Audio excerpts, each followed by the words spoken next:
Shepard's eyes never left her face as the handcuffs clicked into place. His body trembled, not from fear, but from the unbearable conflict tearing through every fiber of his being. 7 years of training, 7 years of combat, 7 years of protecting the woman who meant more to him than his own life, and now he was being asked to do the impossible, to sit, to stay, to watch her be taken away. The whimper that escaped his throat wasn't just sound, it was heartbreak given voice. And in that parking lot in Ashford Ridge, Colorado, everyone watching understood they were witnessing something sacred, a love so pure it could only exist between a warrior and the partner who'd walked through hell beside her. But to understand how we arrived at this moment, we need to go back 3 weeks earlier. Commander Alexis "Alex" Reeves didn't come to the mountains of Colorado looking for trouble. After 12 years in the Navy SEALs, one of only a handful of women to ever earn that title, she'd seen enough conflict to last several lifetimes. She'd led teams through some of the most dangerous operations in modern warfare. She'd made decisions that saved lives and carried the weight of those she couldn't save. The Navy had given her medals, commendations, recognition. What it couldn't give her was peace. That she had to find on her own. So when her service ended, Alex packed what little she owned into a weathered Ford pickup and drove until the noise in her head grew quieter.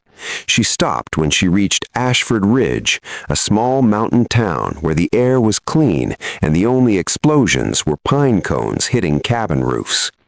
She wasn't alone. Sitting in the passenger seat, alert and protective, was Ranger, a 75-pound German shepherd with intelligent brown eyes and a scar running beneath the thick fur on his right shoulder.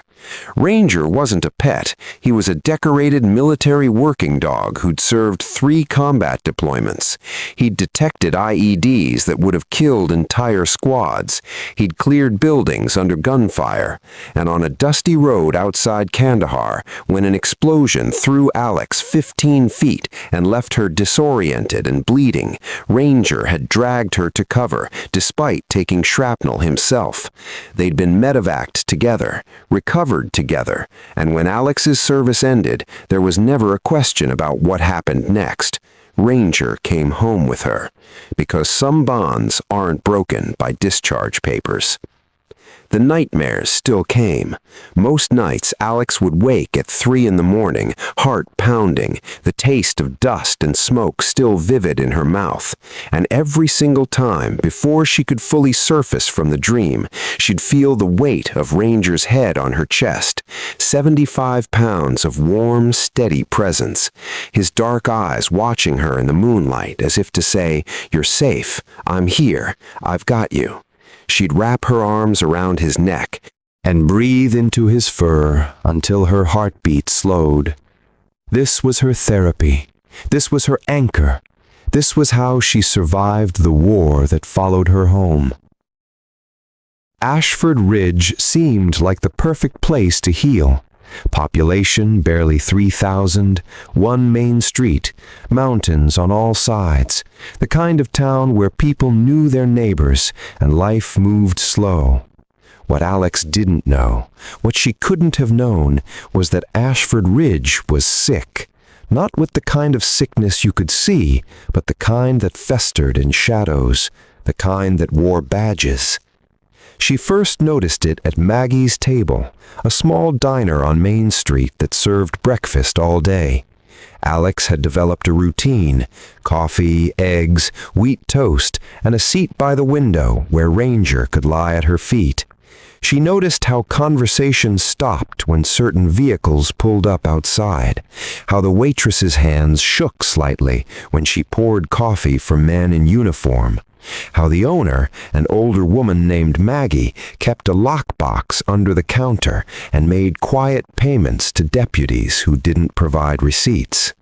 The fear was everywhere once you knew to look for it, in the way people avoided eye contact, in the too quick smiles, in the silence that fell like a curtain whenever boots hit the diner's tile floor. Sheriff Clayton Boone ran Ashford Ridge like a personal fiefdom. He was a big man, mid-50s, with the kind of swagger that came from years of unchecked authority. His deputy, Travis Hale, was younger, but meaner, the kind who enjoyed the power a badge provided. Together, they'd built a system. Local businesses paid protection fees, tourists were pulled over for imaginary violations and pressured into paying cash fines. Anyone who complained found themselves facing trumped-up charges or sudden inspections that shut down their livelihoods. It had been going on for years, and it continued because people were afraid and because corruption thrives in small places where nobody's watching. Alex might have kept her head down and moved on. She wasn't looking for a fight, but then Sheriff Boone made a mistake. He underestimated her, and he threatened Ranger. It happened on a Tuesday morning. Alex was sitting in her usual spot, Ranger resting quietly beneath the table, when Boone and Hale walked in. The diner went silent. Boone's eyes swept the room with practiced authority, landing on Alex, a stranger, a woman sitting alone, someone who didn't show the proper deference. He walked over, coffee cup in hand, and stood too close. "Don't believe I've seen you before," he said. His smile didn't reach his eyes. Alex looked up calmly. "Just passing through." "That's your dog?" "Yes, sir." "Looks aggressive." Ranger hadn't moved, hadn't made a sound. He was lying perfectly still, the way he'd been trained. "He's not," Alex said evenly. Boone's smile widened. Then, as if by accident, he tipped his coffee cup. Hot liquid splashed across the floor, inches from Ranger's face. And then Boone's boot, heavy, deliberate, nudged Ranger's shoulder. The change in Ranger was immediate. His head snapped up, his lips pulled back slightly. A low, rumbling growl vibrated through his chest. Not wild, not uncontrolled, but a clear warning. Every person in that diner froze, because that sound was primal. It was the sound of a protector who'd faced down armed enemies and wouldn't hesitate to do it again. Alex's voice cut through the tension like a blade. "Ranger, easy." Instantly, the growl stopped. Ranger's eyes remained locked on Boone, but his body relaxed into a seated position. Perfect discipline, combat-trained control. Boone's expression shifted, something between surprise and irritation, because he'd expected fear or chaos. Instead, he'd witnessed something that unsettled him. Absolute obedience born from absolute trust. "You need to keep that animal under control," Boone said, his voice harder now. "He is under control," Alex replied quietly. "Maybe you should watch where you're stepping." The room held its breath. Nobody talked to Sheriff Boone that way, not in Ashford Ridge. Boone leaned down, his face close to Alex's. "I don't know who you think you are, but in this town, you show respect. Understood?" Alex met his gaze without flinching. 12 years leading teams through combat zones had taught her something important. Bullies are the same everywhere. They rely on intimidation because they have nothing else. "Respect is earned," she said softly, "not demanded." For a moment, it looked like Boone might escalate. But then Maggie appeared, coffee pot in hand, voice shaking slightly. "More coffee, Sheriff? On the house." The moment passed. Boone straightened, smiled coldly, and walked out. But Alex knew this wasn't over. Over the next few days, the harassment began. Alex's truck was pulled over twice for routine checks. Deputies showed up at the cabin she was renting, asking questions about permits and occupancy limits. It was textbook intimidation. They wanted her gone. What they didn't understand was that Alex had spent years operating in hostile territory. A few corrupt small-town cops didn't register as a threat. They registered as a problem that needed solving. But she wasn't reckless. She started documenting everything: dates, times, badge numbers, and Ranger's service harness, the one he wore on walks through town, carried something Boone would never think to check: a small, encrypted body camera that transmitted footage to a secure cloud server. The breaking point came on a Friday afternoon. Alex was walking back from the general store, Ranger at her heel, when Boone's patrol car pulled up alongside her. He got out slowly, Hale following. "We've had complaints about your dog, threatening behavior. I'm going to need you to come down to the station." Alex's jaw tightened. "What complaints? From who?" "That's not your concern. Turn around and put your hands behind your back. This is illegal harassment and you know it." Boone's hand moved to his belt. "Don't make this harder than it needs to be." Alex could have fought. She was trained for combat, and these men had no idea what she was capable of. But fighting would accomplish nothing except giving them justification. So she did what discipline required. She turned around, let them cuff her, and when Hale moved toward Ranger, intending to load him into the animal control vehicle, everything changed. Ranger's reaction was immediate and visceral. He lunged forward, not attacking, but trying desperately to reach Alex.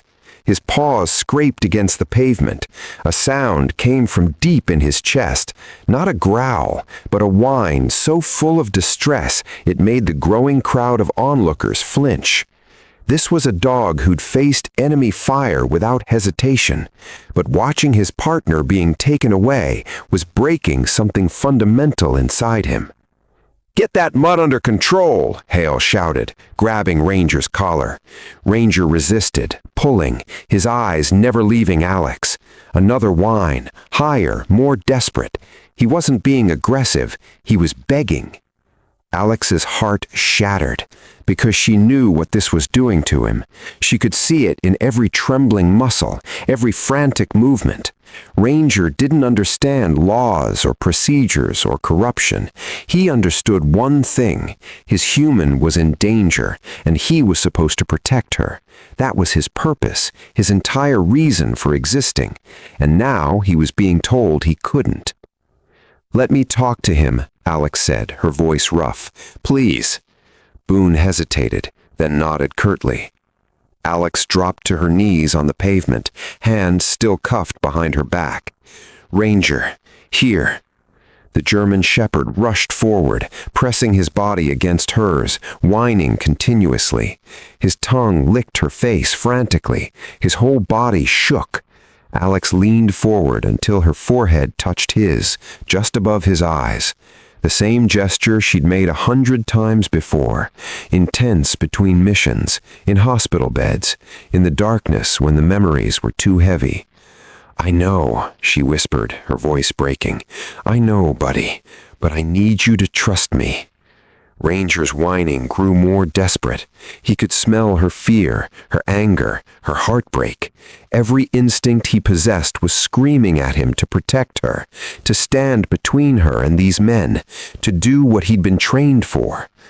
Tears slipped down Alex's cheeks, because she was asking him to go against everything he was. "Stay," she whispered. "Ranger, stay."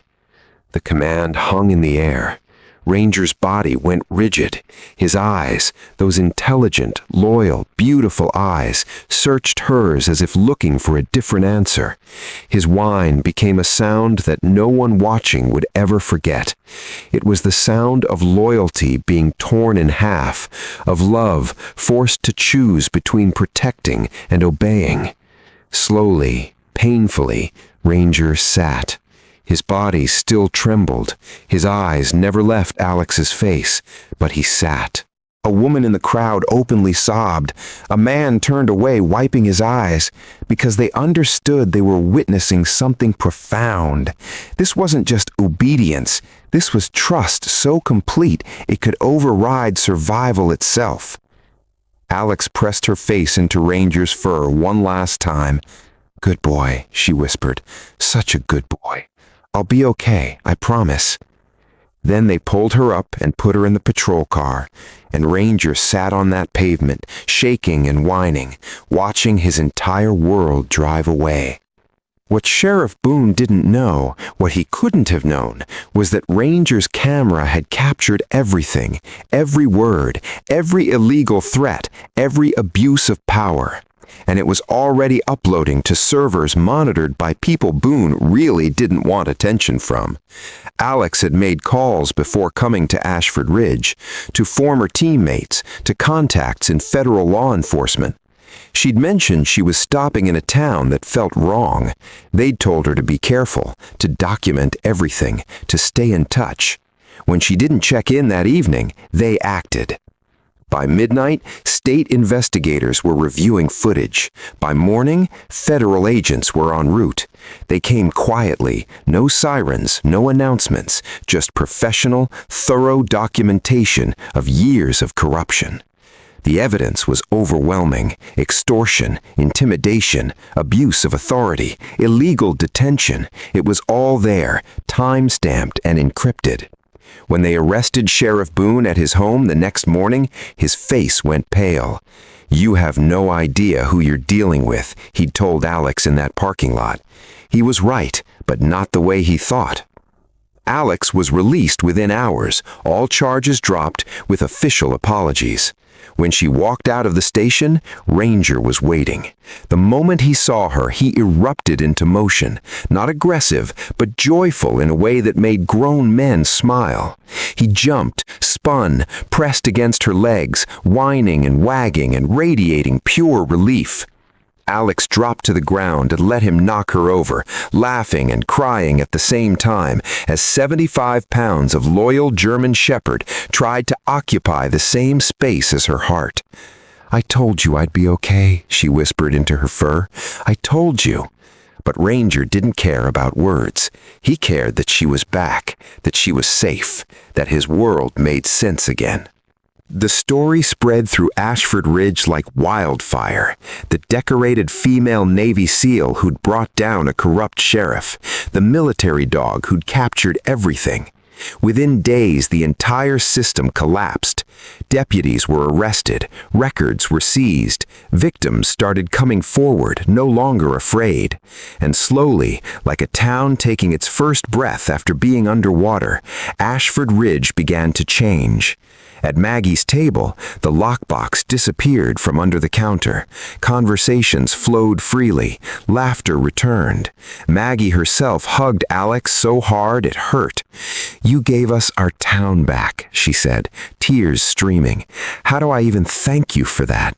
But Alex didn't stay for gratitude or celebration. That wasn't why she'd acted. She'd acted because it was right. Because she'd taken an oath once to protect people who couldn't protect themselves. And that oath didn't end with her service. A week later, she loaded Ranger into her truck and prepared to move on. Emily Harper, a single mother who'd worked double shifts under the sheriff's intimidation, caught her before she left. "My son asked me to give you this," she said, handing Alex a drawing. It showed a woman and a dog, both wearing capes. The word "heroes" was written in crayon across the top.